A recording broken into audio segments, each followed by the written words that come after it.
Salut et bienvenue sur Beyondless Mind. Aujourd'hui, je vais faire quelque chose que je n'ai encore jamais fait sur cette chaîne, poser ma propre position, clairement, et en 2 vidéos. Dans celle-ci, je vais expliquer le cadre général, pourquoi je me dis naturaliste et pourquoi, au bout du compte, je suis athée. Dans la suivante, je prendrai 3 arguments philosophiques précis qui, pour moi, penchent positivement contre l'existence d'un dieu omnipotent, omniscient et parfaitement bon. Donc ici, pas de réponse à un argument particulier, pas de lecture de théologien, pas de calame ou d'argument ontologique. Je veux simplement dire ce que moi je pense, pourquoi je le pense, et jusqu'où je suis honnête sur ce que je sais, et aussi sur ce que je ne sais pas. Depuis le début de cette chaîne, je travaille sur les grands arguments en faveur de l'existence de Dieu. Je les ai pris au sérieux, vraiment. Parce que si on veut réfléchir sérieusement à ces questions, il faut d'abord comprendre ce que l'autre dit. Pas de caricature, mais sa version la plus forte. Et ce travail-là, je continue de penser qu'il est très important. Mais en avançant, j'ai réalisé un truc. À force de répondre aux arguments des autres, tu finis par donner l'impression que ta propre position n'existe qu'en réaction. Comme si elle était là seulement pour dire non. Purement critique, purement négative. Et ce n'est pas du tout comme ça que je vois les choses. Ma position, ce n'est pas juste un refus, c'est plutôt un cadre positif. Une manière de se demander qu'est-ce qu'on a de bonnes raisons d'accepter et qu'est-ce qu'on n'a pas de bonnes raisons d'ajouter par-dessus. Ma thèse aujourd'hui est extrêmement simple, il n'y a pas de Dieu. Ce n'est pas une pause, ce n'est pas une provocation, c'est ce que les philosophes appellent un athéisme positif. Pas seulement l'absence de croyance, mais une thèse. Les hypothèses sur l'existence de Dieu ne me paraissent pas justifiées et je les rejette. Je vais dire pourquoi, et aussi ce que je ne prétends pas dire. On va revenir rapidement sur la notion que j'appelle naturalisme. Je commence par là parce que c'est vraiment le cœur de ma vision du monde. Donc quand j'en parle, je veux dire très simplement ceci. Tout ce qui existe fait partie du monde naturel que les sciences étudient. Point. Pas de monde caché derrière, pas de dimension surnaturelle par-dessus. Ce que tu vois, ce que tu touches, ce que la physique, la biologie et la chimie décrivent, c'est ça, le réel. Et aujourd'hui, sincèrement, je ne vois pas de bonne raison d'ajouter autre chose. Ça ne veut pas dire que tout est expliqué, ça ne veut pas dire que la science a réponse à tout, très loin de là. Il y a évidemment des zones d'ombre immenses, en cosmologie, en philosophie de l'esprit, en métaphysique, et les questions difficiles ne manquent pas. Mon naturalisme, ce n'est pas circuler, il n'y a rien à voir, ce serait complètement absurde. J'essaie d'adopter une vision un peu plus modeste, qui consiste à dire que nos ignorances à elles seules ne suffisent pas à justifier l'ajout d'un dieu. Prends une image très simple. Tu rentres chez toi, tu trouves ta cuisine en désordre. Tu ne comprends pas comment quelqu'un a pu entrer et toutes les portes sont fermées à clé. Ça te dépasse complètement. Est-ce que ça suffit pour conclure que c'est un fantôme ? Évidemment que non. Ton ignorance à elle seule ne valide pas n'importe quelle hypothèse. Il faut des raisons positives. Donc c'est exactement la même logique ici. Le fait qu'il reste du mystère dans le monde ne signifie pas que ce mystère est divin.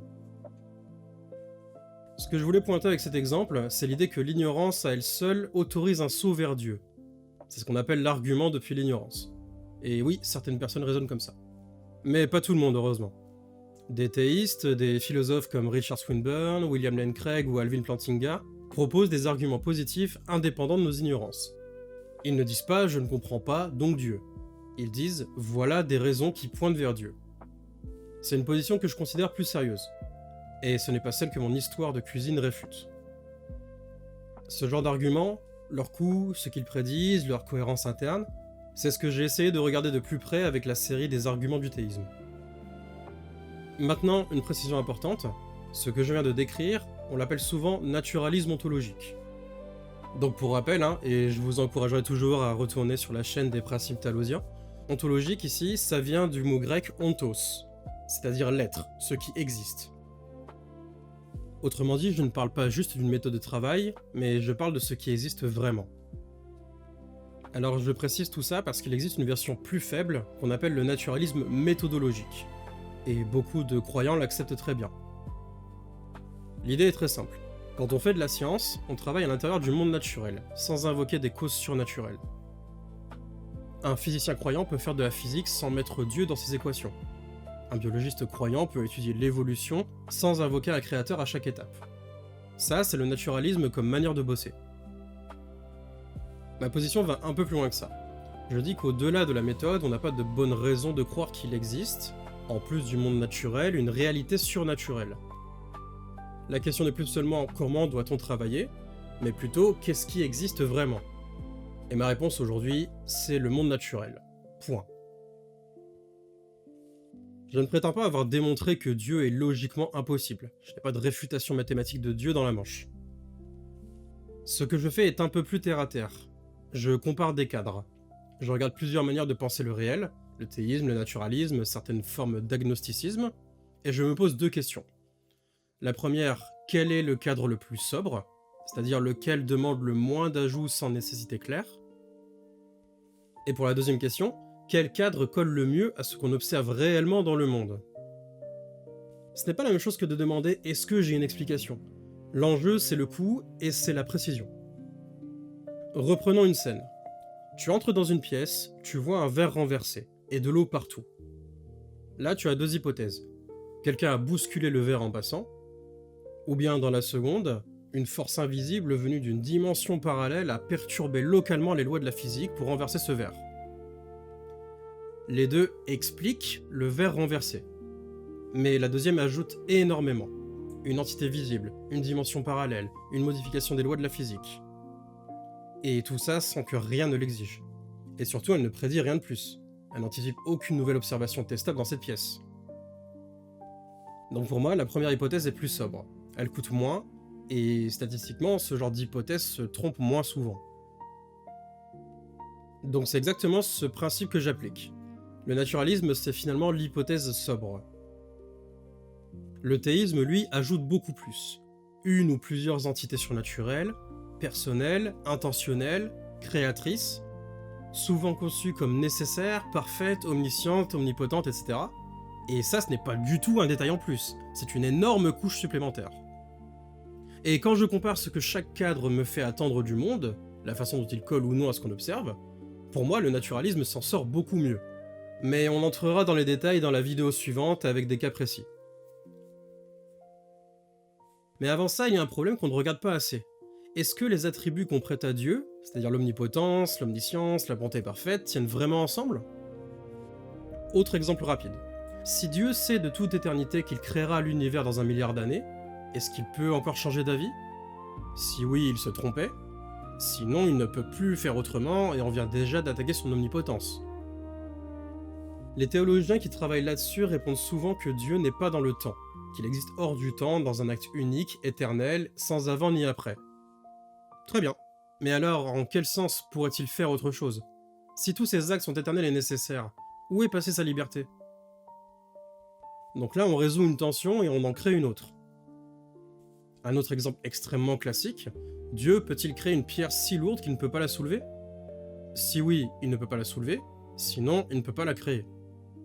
Dans les deux cas, il y a au moins quelque chose qu'un être supposé omnipotent ne peut pas faire.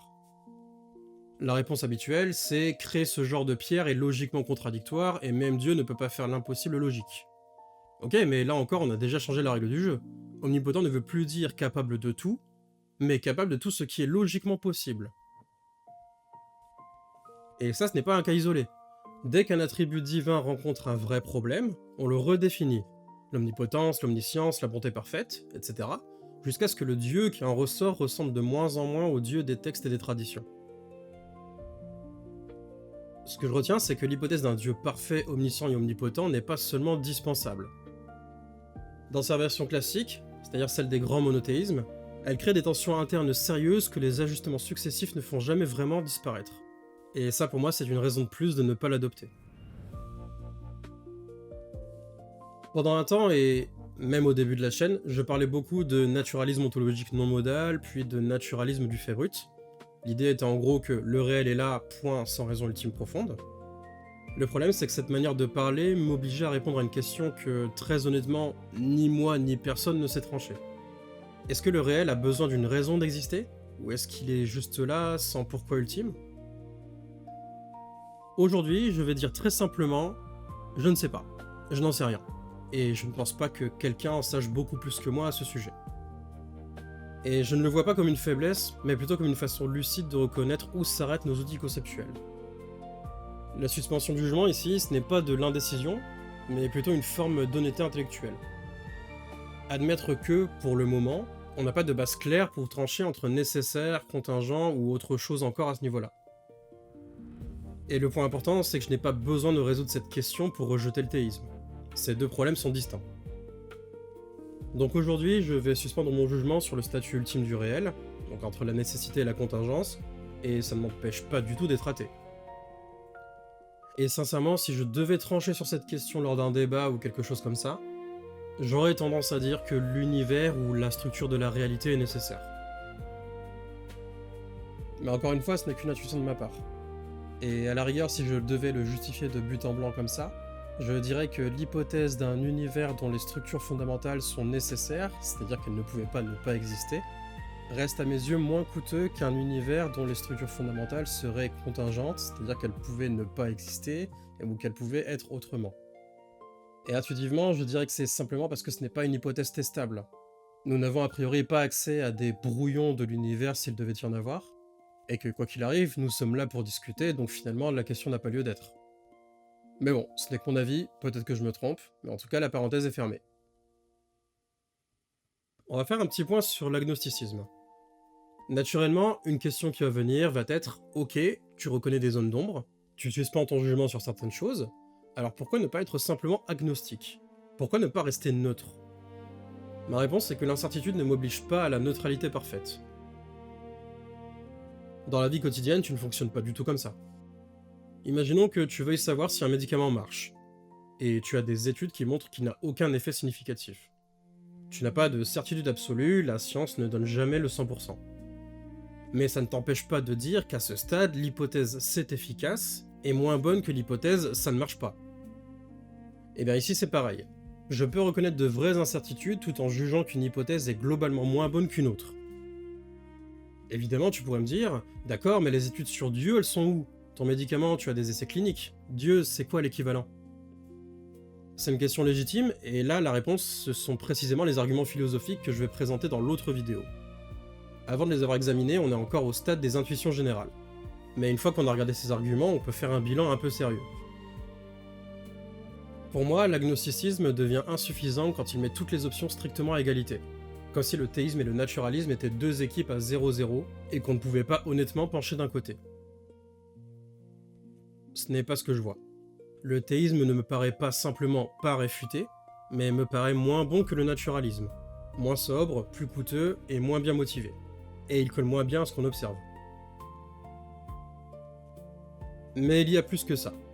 Il existe des arguments philosophiques, sérieux, publiés, très débattus, qui donnent des raisons positives de penser qu'un dieu omnipotent, omniscient et parfaitement bon n'existe pas. Pas simplement qu'on n'a pas de raison d'y croire, mais on a des raisons de penser que c'est faux. Avant de conclure cette première partie, je veux être honnête sur un point. On peut me dire, d'accord, tu n'as pas besoin de Dieu pour expliquer le monde, mais de là à conclure qu'il n'existe pas, il y a quand même un saut. Et oui, il y a un saut. Je préfère le dire clairement plutôt que de faire semblant qu'il n'existe pas.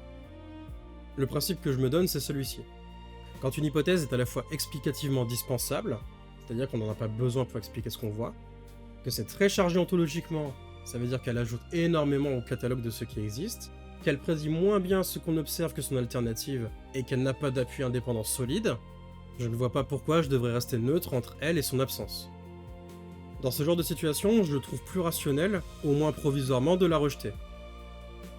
Je veux aussi ajouter un petit point d'attitude. Un philosophe comme William Rowe, qui est lui-même athée et qui a proposé l'un des arguments les plus connus contre l'existence de Dieu, insiste sur ce qu'il appelle l'athéisme amical. L'idée en somme, c'est qu'on peut conclure que Dieu n'existe pas tout en reconnaissant que certains théistes, compte tenu de ce qu'ils savent, de ce qu'ils vivent, peuvent être rationnellement justifiés dans leurs croyances. C'est exactement là que je me situe. Je pense que le théisme est moins bien fondé que le naturalisme, mais je ne considère pas les théistes sérieux comme irrationnels. Ils ont des expériences, des intuitions et des raisons qui ont du poids pour eux. Je peux ne pas les trouver décisives, et en même temps respecter le fait qu'elles aient un vrai poids dans leur vie. Je peux me tromper, ma position est totalement révisable. Si demain quelqu'un me donne une raison sérieuse, solide que je n'avais pas vue, je veux pouvoir l'examiner honnêtement, et éventuellement revoir ma position. Mais aujourd'hui, à ce stade de ma réflexion, je tiens pour vrai qu'il n'y a pas de Dieu. On va s'arrêter là pour cette première partie. Dans la suivante, on va entrer dans le dur. Un animal qui brûle seul dans une forêt, la façon dont la douleur et le plaisir sont distribués dans le vivant, et le silence de Dieu face à des chercheurs sincères. 3 faits, 3 angles. Pas seulement je n'ai pas besoin de Dieu, mais des raisons positives de penser qu'il n'existe pas. On se retrouve un petit peu plus tard pour la suite. En attendant, merci d'avoir suivi, c'était Nocto et encore une fois, bienvenue sur Beyond Less Mind.